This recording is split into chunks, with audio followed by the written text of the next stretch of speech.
Hey y'all, this is Tasha. I am back with another video. Thank you so much for stopping into my channel.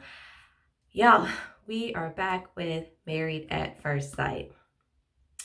Yeah, we're gonna take this road again, and it already looks very interesting. I'm gonna hopefully be able to insert pictures of the couples over here to my left as long as I can find them until we get used to who they are, what they look like, which couples pair with which. You know, it's a little hard in the beginning, especially when you deal with 5 couples. So I'm going to try to keep this review as short as I can, but it's hard because the freaking episode was 3 hours long. Like, Married at First Sight people, I'm gonna need you to cut out some of all this riffraff and, you know, just fluff that y'all put in these episodes. Don't nobody got time to sit through 3 hours. That is a movie, longer than a movie, okay? Cut it out. But let's jump right in. Y'all know the drill, of course. Don't forget to subscribe if you haven't already. Like, comment, all that good stuff below so that we can chat about these couples. And let's get this show on the road. So we are in ATL. ATL. Y'all know what it says. This season 12 is in Atlanta. And the episode opens up with them being 2 weeks away from from the wedding day. And basically we get introduction of all the couples, and then we see all of them telling their family members and their friends that they are getting married. And then we see a little bit of them getting ready for the wedding, and we don't see not near one wedding in this episode. Whatever. Anyway, let's jump right in. I'm sorry if I'm looking off to the side. That's what my notes are, because I can't remember all this ish. It is too much. So first couple we meet is Brianna and Vincent. Brianna, first of all, is absolutely stunning. She is gorgeous. Her natural hair is beautiful. Her skin, her complexion, her friend, gorgeous. Black girl magic, okay? They are so pretty. She is a 28-year-old engineer. And she has the cutest little Yorkie named Cookie. I may be impartial to Yorkies because I have one, but he's so cute. But she basically shows that she has her ish together, and she expects nothing less from the partner that she's paired with. So, yeah, Vincent, when he comes on board, I'm gonna need him to have his act together and make sure that he don't do my girl wrong, all right? She shares that it's been a long time since she's been in the relationship. And I hope this doesn't backfire, because y'all know how it is sometimes when these people have not been in relationships for a very long time. They're very much set in their ways, and it's that much harder for them to get their life acclimated with somebody else being a part of it. So fingers crossed, you know how that goes. We then see that Vince tell his friends that he's been matched, and Vincent is kind of cute. He's 28 years old as well. He tells us that he's a auto broker, and he says that his last relationship ended because the girl wanted more like a corporate type guy who had a degree, and I don't believe he has a degree, and he has his own, I don't know if his own business or basically his own thing that he has going on. Regardless, the man is making money. He got a job. So that's point blank. That's all we need to know. And he basically says that he'll do whatever it takes to make the woman, his wife, happy. I hope he's just saying that and he won't bend over backwards, and I hope we're not dealing with another Miles situation from New Orleans, because don't nobody want to sit through that for a whole another season, okay? So that's Brianna and Vincent. Hopefully I can find a picture and dub them right over here. Next up, Virginia and Eric with a K. Eric is a 34-year-old pilot. He looks to be very nerdy. He looks to be very traditional, just like his mom. We show him we see him telling his mom that he's been matched, and we can see Mama ain't too happy. Mama is real conservative and traditional, and she's just like, I don't know about this. Her and her husband have been married about 40 years, and this is just totally out of the realm for what she wants him to do, and this seems to be out of the realm for what he would normally do as well. So she was kind of shocked, but he's actually a divorcee, which I think this is the first time we've had somebody that's been married and divorced Married at First Sight. If y'all know otherwise, please let me know in the comments below. So I thought that was interesting and different. But he's a divorcee, and he's now ready to settle down again now that his career is pretty much settled. He's ready to add that extra person in. Now, we didn't see Miss Virginia, and Miss Virginia is only 26 years old. She looks to be like a party girl. I'm unsure why they paired these two together. I know they think, these whole opposites attract, like they did last season with Christina and Old Boy, and we saw how that worked out. So I don't know why they continue to put such extreme opposite people with each other, because I don't think that's a good look. I mean, this man is a settled pilot, 34 years old. Let's put him with a 26-year-old party girl, thinking that she's going to loosen him up and he's going to, give her a little bit more structure. Okay, experts. Okay. But she says that she works in customer service. Again, there is a 8-year difference between them two, which I'm kind of concerned about. But we see her telling her dad basically on FaceTime that she's getting married. Her dad is absolutely not a fan, and kind of implied that basically he wouldn't be there, but he'd be able to see it on TV. And she did mention that her mom will be there. We didn't see her, but she said her mom would be coming. So it seems like she has some support, but daddy was like, eh. But she says that the last time she was single was when she was 21. So 21 is still really young. 26 is still young. So she's basically been single all this time. And I just don't know how this is going to work out with her being so young, really not, I guess, dating a whole lot since she's been single for 5 years, or I guess in a relationship, shall I say. She might have been dating. But then putting her with this 34-year-old pilot who is clearly ready to settle down. I don't know how that's going to work out, but we're going to watch the mess unfold. So next we meet Paige and Chris. They are our third couple. Paige is 26 years old, and she's an accountant, and she's a realtor. So homegirl seems to have her stuff together. We see her outside telling her brother, her mother, and I believe it was her friend, that she was picked and she's going to be getting married. Y'all, y'all know I got to be just a little bit petty. Look, they outside. Humidity was not friendly to her mama's hair. Them curls was like, you want to sit outside in Georgia? Okay, I got something for that behind. And her curls and her weave, I don't know if it was a wig sewing, whatever it is, her curls were here. The rest of the hair was here. And them curls was not having it in that Georgia humidity. I was like, ooh, mama, why they had to do you like that on TV? But she says that she's, she's real God-fearing. She's real Christian-like. That's what she says. She really, thinks that God has cultivated this space for her and this marriage for her. And she's really hopeful for, them falling for each other, being married, and jumping off to have, some kids about 1 to 2 years after getting married. So she's set to go. Chris is a finance manager. He's 27. He's 27 years old. He's a finance manager, and he's a restaurant owner. So we show him telling his family, which was his grandparents, and I believe his brothers or friends or somebody. I'm not sure if they even said the titles of who they were.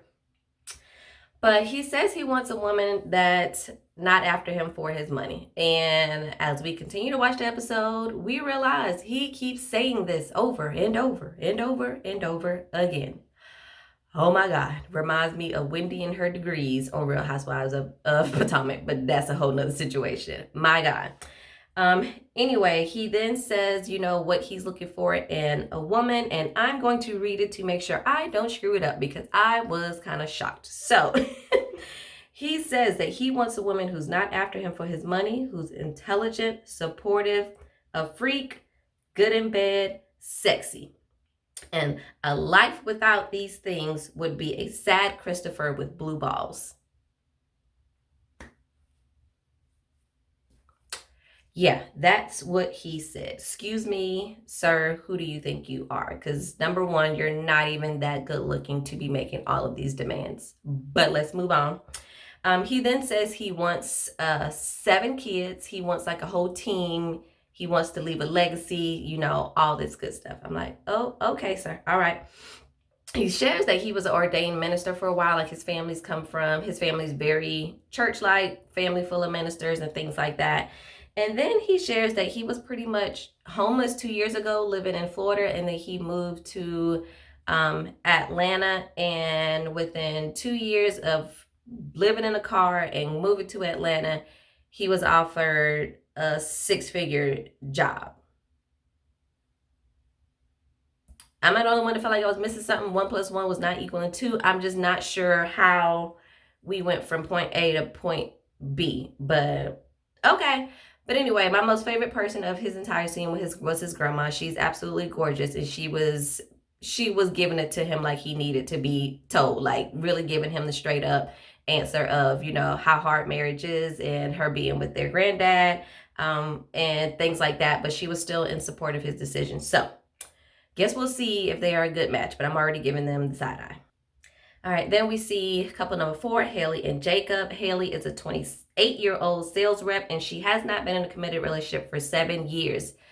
Again, hope this doesn't backfire when these people have been out of relationships for so long. Like, that's a long time. And she was like, pretty much, I'm set my ways. Nobody's going to tell me what I can't do, what I won't do. This is what it is. And I'm just like, we don't want to go into a marriage like that. But here we are.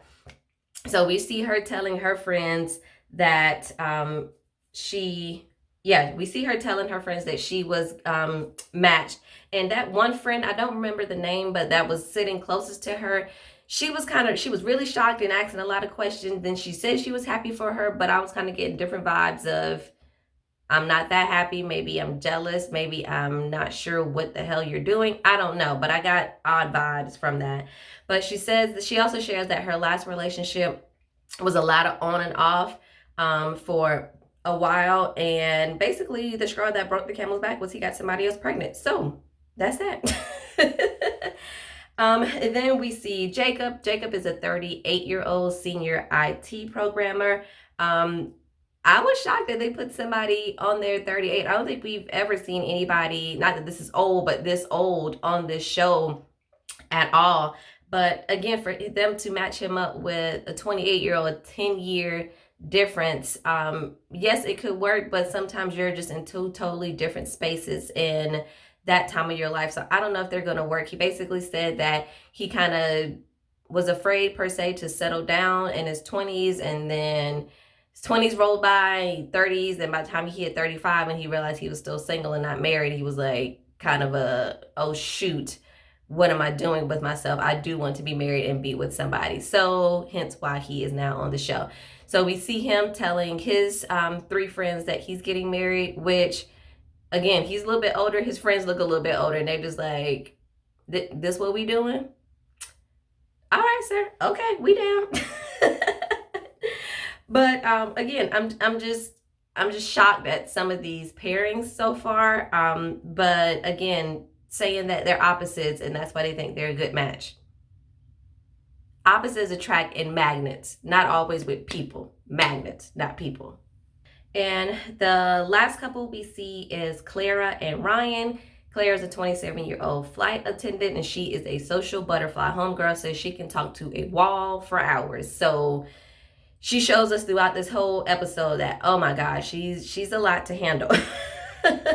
But basically she tells all her friends that she's been matched, and all her friends are really excited for her, which was very refreshing towards at this point of the episode, because everybody else had kind of been not so excited, asking a lot of questions, a little bit leery that we've seen so far. So for her friends to be super excited, I was like, ooh, finally, okay, somebody that's just like on board with what they're doing. Because I'm like, this can't be a shock. Like, your family had to know you were, in the process and considering it. So sometimes I'm just unsure as to why it's such a big shock if, people are aware that you had started this process and there's a possibility that you could be chosen and you could get married at first sight. I don't know.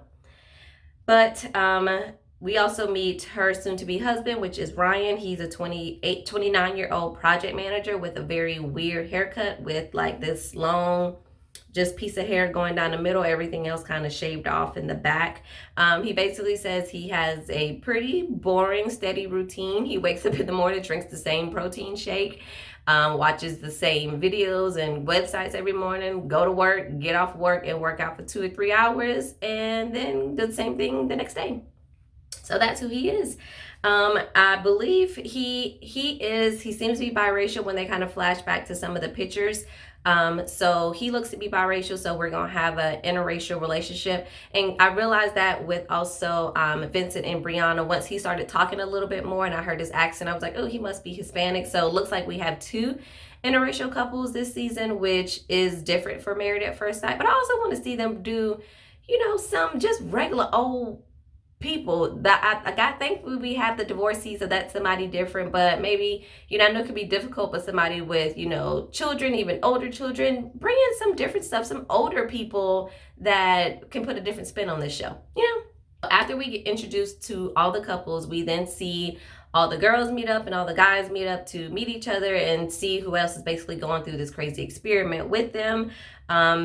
When we're with the guys, we see the guys kind of go around. Chris asks them, why they wanted to get married. And this is when we learn that Chris has basically just been engaged and just broke off an engagement basically a few months ago.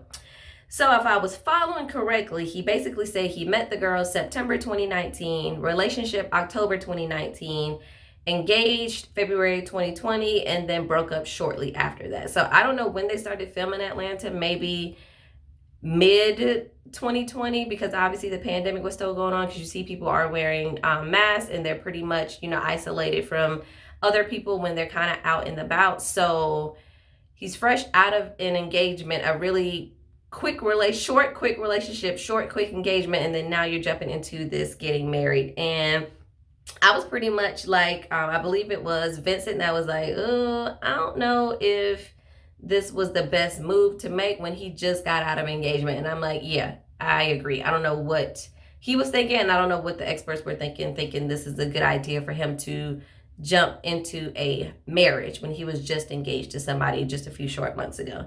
But anyway, Chris is he's pretty much working my nerves. I don't know if it was him just being curious and asking the questions. He was asking a ton of weird and just, very nosy questions to just meet these guys. So I don't know if it was just because the pandemic, the producers trying to, encourage them to talk, and they know he would ask the outlandish questions. So getting him to do it, I don't know what it is, but it just, between their meeting and the girls' meeting, it just felt very overly produced. And I was like, oh God, I hope that's not what this season is going to be, but whatever. Vincent is basically the only really cute guy we have this season. So Brianna girl, you lucked up when we look at the rest of the bunch. Not that everybody else is ugly, but they're not as easy on the eyes as Vincent is.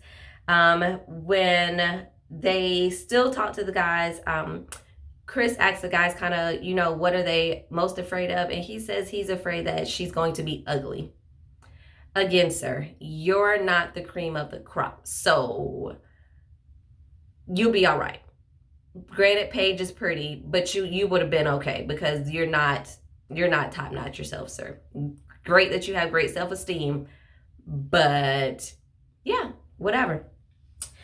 So when they're with the girls basically just chit chat about a bunch of nonsense. If I'm being completely honest with you, only thing I could notice that Virginia and Clara had absolutely either horrible makeup or the lighting was completely horrible, and it was just hard for me to look at, but whatever. We then see Chris meets up with his pastor 9 days before the wedding, and he considers this person to be his mentor.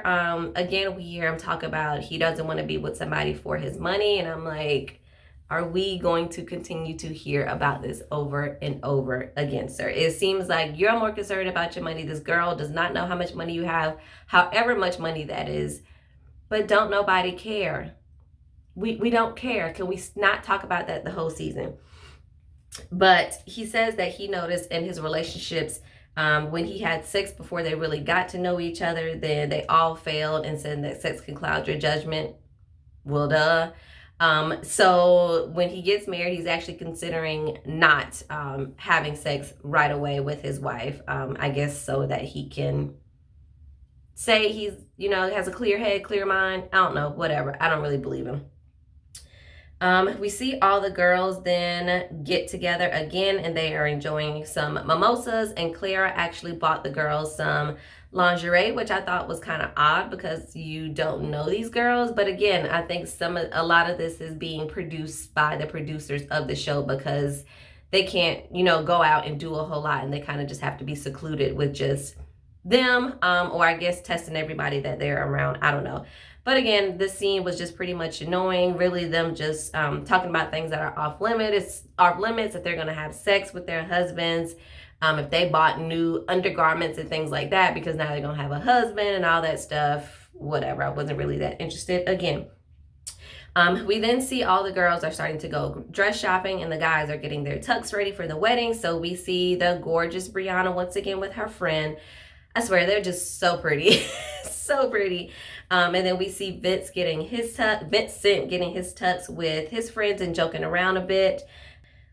So when we see Brianna shopping for her dresses, I really didn't like any of the dresses. Actually, any of the girls' dresses I didn't absolutely love, but I really wish they would have put Brianna in something else. I just felt like she has such a small little petite frame, and that dress really just didn't do it for me. But I understand this is also a time crunch, and we're also in a pandemic, so you got to work with what you got. And then we see Vincent in his cute little blue blazer, which I really like. So I think they're going to be a really cute couple. They're right now my favorite of the bunch. We see Paige going shopping with her friends, and I hope we get better wigs from Paige. I know I'm being shady again, but I hope we just get some better looks, because I'm not always here for it.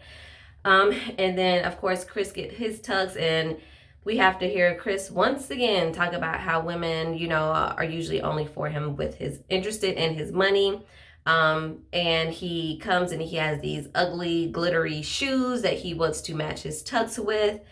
And Paige picks a beautiful dress, and then we go to Chris and his vest, jacket, pants, and shoes. I don't know if it's just me and my age, but I'm just not a fan of these men with these pants that show their ankles and these shoes with no socks on. Not a fan, didn't like it, but that's his style, so okay. We see Haley and Jacob. They go shopping for their fits for the wedding day. Honestly, it was pretty boring. I don't have anything to say about it. Virginia and Eric go shopping for their wedding day attire. Eric looks a little bit more relaxed. The more we see him, I feel like he starts to loosen up just a little bit. Virginia, we see her with her friends going dress shopping. She didn't have her family there, because it seems that most of them, we saw her dad, but they weren't really supportive of this. So when she comes out, her stepmom actually ends up surprising her. So when she comes out in her first dress, she sees her sitting there, and they cried. I thought that was just a very sweet moment, because I know you feel like, you do okay with your friends, but you want that extra support of your family actually being there. So I thought that was really cute that her stepmom surprised her. Not sure why her mom wasn't there, because again, we have not heard much about that. But all right, after them, Clara and Ryan go shopping. Clara is really starting to get on my nerves, but she talks a lot. She's all over the place. She's gonna tear my nerves up this season. And then we see Ryan go tuck shopping with his brother and his friends. Man, when Ryan's brother was sitting on that couch, I was like, his brother is not here for the BS. I don't know if that's just his demeanor or he was just over the whole situation, but Brother Ryan was not here for this show, or for his brother get married. But I was like, just smile a little bit, be supportive of your brother. But Clara's dress ended up, I think, being very plain, in my opinion. I like the shape of it, but it was just nothing really going on. And y'all, this is going to be a little shady and mean, but again, y'all know how I am sometimes. But Ryan just reminds me of like a little elf or a little leprechaun. He just seems so little, and his hair and those ears, he just looks like a little leprechaun or a little elf. I just want to, pinch his little ears. All right, we gonna move on. Down one day before the wedding, and we see the guys and girls enjoying bachelor and bachelorette parties. I'm assuming because of COVID, they got everyone tested because everyone is maskless. And we actually see, I believe, strippers for the first time on Married at First Sight for the guys. I'm like, okay, that's what we doing. We showing the big booty girls. Only in Atlanta. only in Atlanta. But they get together, have a good time. The guys get together. Vincent does get a little too friendly with the stripper. I don't know if it was the alcohol or it was the nerves or what it was, but I was like, all right, sir, back away. And all the other guys were kind of like, yeah, I'm staying far away from that. Chris ends up showing up late with his friend, saying that work kind of got in the way. And he shows up with a blow-up doll with a mask on because he's like, this is the only woman I'm going to be getting close to tonight. So I'm like, okay, sir, you just... All right. So then we see the girls at their bachelorette party, and basically it's a bunch of just drinking and dancing. The girls do get together and, you know, chit chat a little bit about what tomorrow is going to look like. And we see that Virginia has definitely got lit. Virginia is drunk in her confessionals. And the minute I typed Virginia is drunk, next scene was her in the bathroom throwing up. Homegirl got a little too turned up at the bachelorette party. So the episode kind of starts to wrap up with all the couples kind of getting individually packed and ready to head to the venue for them to get married. So I'm going to just run through this. So we see that Clara and Ryan will be getting married first on the episode. Again, we still don't see a wedding, but they're going to be first up. I really want her to stop dyeing her hair blonde. It just looks a little bad. Dark eyebrows, blonde hair, just leave it dark, girl. Let it do what it do, but that's her business.